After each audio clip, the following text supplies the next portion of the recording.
A man named Tsutomu Yomaguchi. He was an engineer, working in Hiroshima. Just an ordinary day, or so it seemed. Then, the sky changed. A blinding flash appeared, brighter than the sun. He looked up, and everything exploded. The atomic bomb had dropped. Hiroshima was destroyed instantly. Buildings vanished. Lives ended in seconds.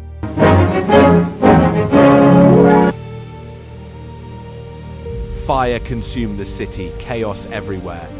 Yamaguchi was thrown violently. Hiroshima, August 6th, 1945. For any real appreciation of the destruction involved here, we must have some idea of what originally existed as the target. The blast burned his skin. His eardrums ruptured. He could barely hear, but somehow he lived. Injured, but alive. Located in the United States, it would have been slightly smaller than Miami or San Diego, but larger than Dayton. It would have contained about as many people as Wyoming. He crawled through destruction, searching for safety. With its population of 245,000, Hiroshima was the 7th largest city in Japan. Hiroshima was built on flat terrain, except for a single low hill in the eastern part of the city. The city was unrecognizable. Smoke filled the air. People cried out in pain. Many didn't survive, but he kept moving, step by painful step. He found shelter. He rested briefly. Still in shock, still alive against all odds, he survived Hiroshima. Residential units in general were of wooden construction, like these in Kyoto, about half being 1 story and the remainder 1.5 to 2 stories high. The next day came. He was badly injured, but determined to go home. Home was Nagasaki, a different city. He boarded a train, wounded and exhausted, traveling through devastation. He reached Nagasaki. Finally, home. His family was there. Relieved he survived. He needed rest, but duty called again. He reported to work, still bandaged.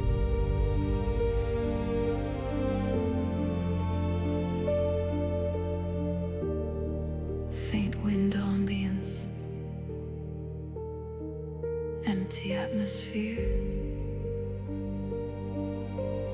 empty atmosphere. The main commercial district of Hiroshima was located in the center of the city, with residential areas and military barracks overlapping and surrounding it. The bulk of the large industries were located on the perimeter. The far edges of the city were sparsely populated and consisted of vegetable farms, wooded hills, storage and transportation areas. These sections were beyond the effective limit of the bomb.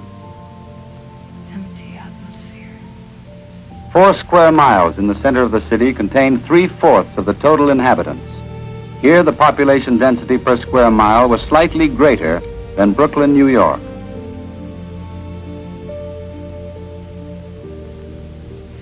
Living conditions in Hiroshima were comparable to these seen in Kyoto. Empty atmosphere. Still in pain, he told his boss about Hiroshima, Empty atmosphere. about the bomb. His boss didn't believe him. Emotional. 1 bomb can't destroy a city. That's what he said, Yamaguchi insisted. He had seen it. He had lived it. Then suddenly, another flash appeared. The same blinding light, the same terrifying moment. Another explosion followed. Nagasaki was hit. A second atomic bomb. The same horror again. The same destruction, the same fire, the same shockwave. And again, he survived. Thrown into chaos once more, but alive. 2 atomic bombs. 2 different cities. Piano becomes slightly stronger. Just days apart, and one man survived both. It sounds unreal, but it happened. He found his family again, miraculously safe, though everything else wasn't. The city was destroyed. Radiation filled the air. The danger wasn't over. Many fell sick later, but Yamaguchi endured, weak, but alive. He lived Echo through effect. recovery, through rebuilding, through pain Emotional and shock. loss. He carried those memories for the Minimal rest of his piano life. returns, Hospitals were well equipped. very soft and broken. There was an adequate police force Feels empty. and a trained fire department with fairly modern equipment. Gentle piano fades slowly into silence. Long reverb. Leaving a haunting These feeling. then were the elements which characterized Hiroshima on the morning of August 6, 1945. It is important to keep them in mind in order to effectively appraise what came after. This is what happened.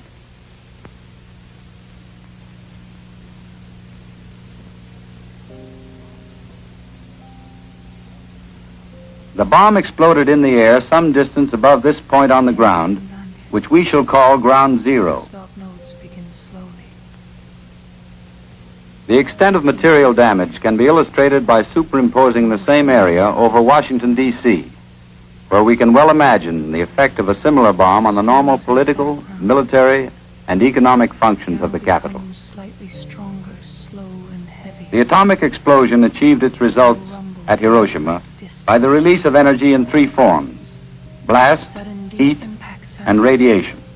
and silence, followed by a haunting, sustained string note.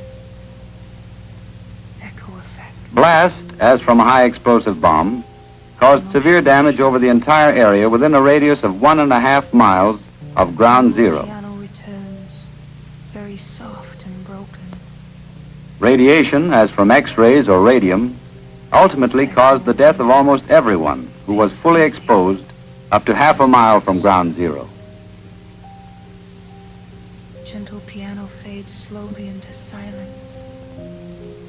Heat, liberated in one blinding flash by the explosion, caused flash burns and may have ignited isolated fires as far as 1 mile from Zero.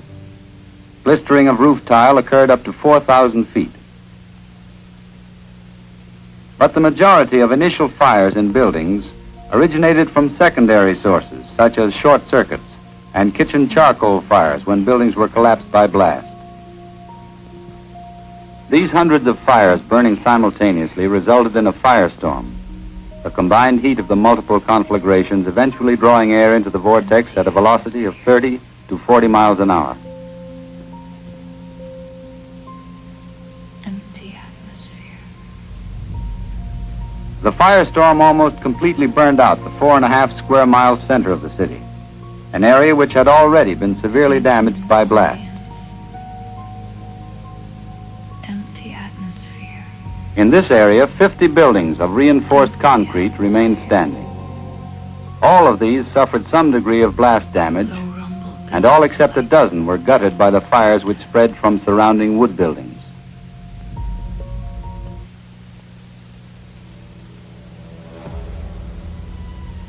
Severe blast damage to one-story light steel frame buildings was extensive over an area of 3.5 square miles, the damage extending on an average of slightly over 1 mile from Ground Zero. Rhythm. Distant metallic echoes. Multi-story brick buildings were seriously damaged over approximately the same area. Deep drums slowly. Strings begin to swell with tension. Rhythm becomes more defined. Wood domestic buildings were wrecked within a 6 square mile area, up to 1.5 miles from Ground Zero. A second heavier impact follows. One-story brick buildings with load-bearing walls were wrecked over a similar area.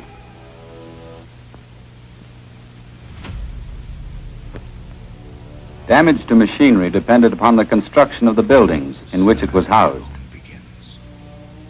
In wood frame buildings, 95% of the equipment was rendered unusable, mostly by fire and debris. Distant metallic echoes. On the other hand, in reinforced concrete buildings, only 25 to 30% was seriously affected. Drums slowly. Strings begin to swell with tension. Debris was a major cause of destruction only in those reinforced concrete buildings where walls and roofs collapsed. More defined. Heavy cinematic hit. Of the machines housed in steel frame industrial buildings, about 5% suffered damage, primarily caused by the movement of structures, which crushed or overturned adjacent equipment. And deep bass. The subsequent exposure to the weather was what rendered most of the remaining equipment unserviceable. In all, 62,000 buildings in the urban area were destroyed and 6,000 severely damaged.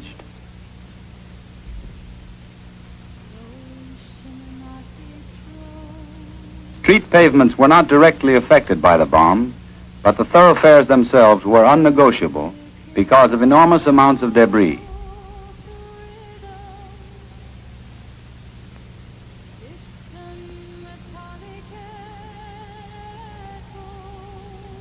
Steel and concrete bridges, although damaged, remained usable. Wooden bridges were destroyed by fire. Transportation facilities were almost completely paralyzed. Automobiles, buses, and bus terminals were extensively damaged by blast and fire.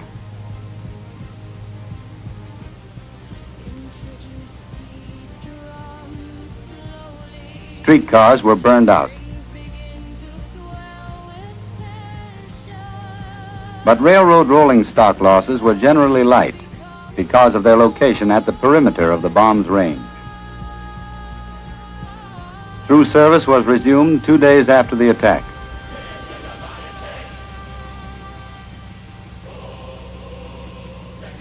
Communications, such as the telephone system, were 80% knocked out. Service was not restored for 10 days.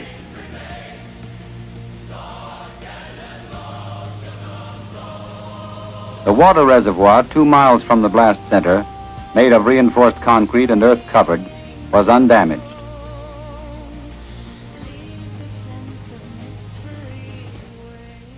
However, 70,000 pipe connection breaks in buildings and dwellings resulted from blast and fire.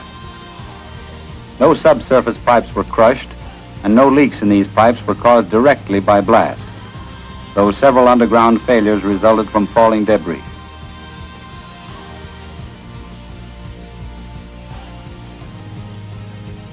Pressure in the city dropped to zero because of the connection breaks and the damaged domains where they crossed damaged bridges. 6 sewer pumping stations were rendered inoperable by fire and blast. The electric power transmission and distribution system in the center of the city was wrecked. Only power equipment of rugged construction, such as transformers, resisted blast and heat within the devastated areas. Instruments were demolished beyond repair. Switches, switchyard insulators, cables, and copper buswork were ruined.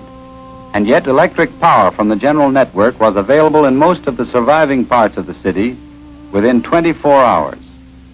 The gas supply failed as a result of severe damage to gas holders up to 1¼ miles from ground zero. Medical facilities were virtually wiped out. All but 3 of the 45 civilian hospitals were at least temporarily neutralized. The casualty rate of occupants of hospitals within 3,000 feet of ground zero was practically 100%. In many cases, basic structures remained intact, but falling plaster, fire, and flying glass caused the casualties. 90% of the 200 doctors in the city were killed or injured. 1,600 out of 1,700 nurses were killed or injured. Firefighting and rescue units like these were stripped of personnel and equipment. It is unlikely that any municipal fire department in the world could have prevented the firestorm at Hiroshima. The immediate effect of the annihilation of Hiroshima among the survivors was uncontrolled terror accompanied by hysterical activity or flight from the city for shelter and food. Within a few days, however, people had started their return, and the task of reconstruction began. Each family had to do what it could, as there was no organized plan for rehabilitation.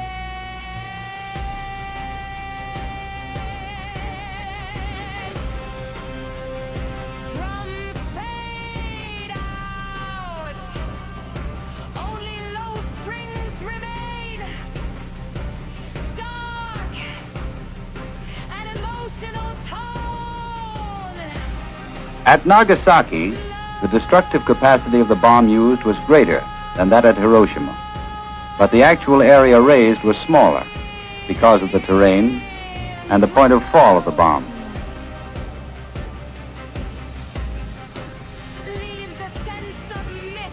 The area completely devastated was less than 2 square miles compared to Hiroshima's 4.5 square miles.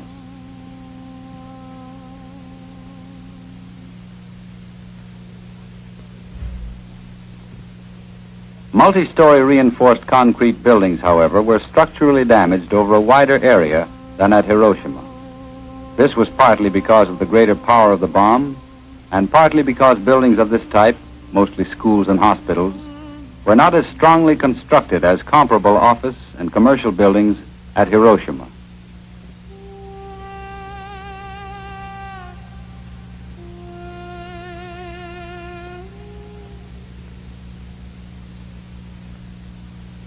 Low, cinematic drone begins. Soft ticking or pulse rhythm. Distant metallic echoes.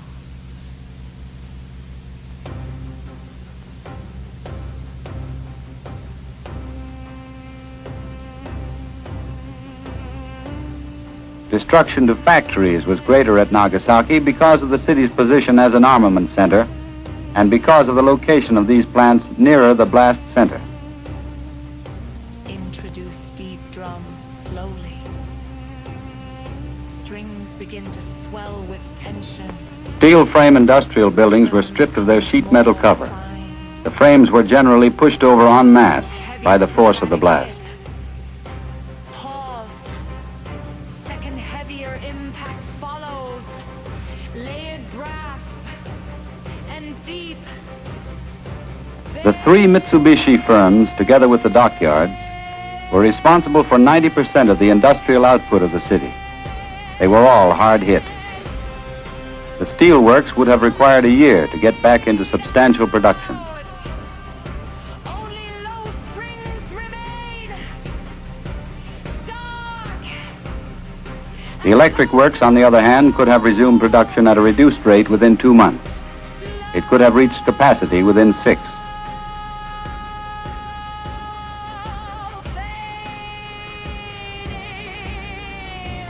The arms plants would have required 15 months to reach 2/3 of their former capacity. Leaves a sense of mystery and weight.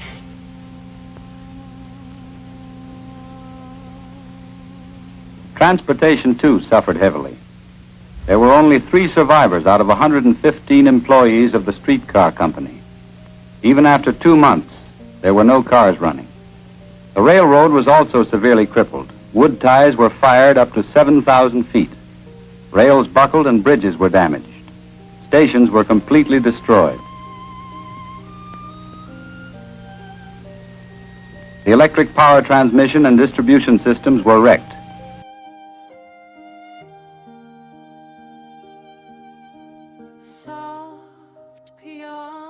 Years passed slowly. Japan rebuilt itself. Life continued forward, but scars remained, not just on land, but in people. Yamaguchi remembered everything: the flash, the heat, the silence after. He rarely spoke at first. The memories were heavy. Hard to explain, hard to believe. 2 bombs, 1 life. Many couldn't understand, but he knew the truth. He had lived it. Twice. Unimaginable survival. As years passed, he began to speak out, sharing his story, warning the world. About nuclear weapons, about destruction, about human cost. His voice mattered because he was proof, living proof. Proof of survival, proof of suffering, proof of resilience. He wasn't just lucky, he was determined. He endured pain, he endured fear, he endured loss, yet he lived and he spoke.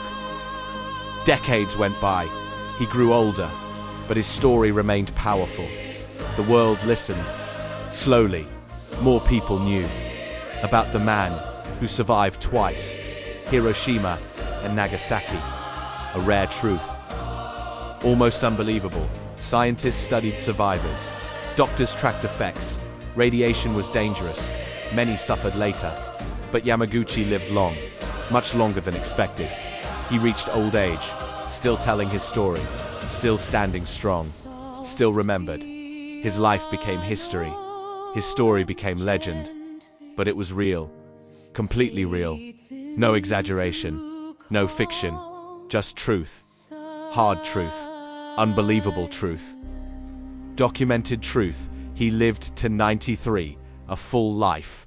Despite everything, despite the bombs, despite the destruction, he saw the world change.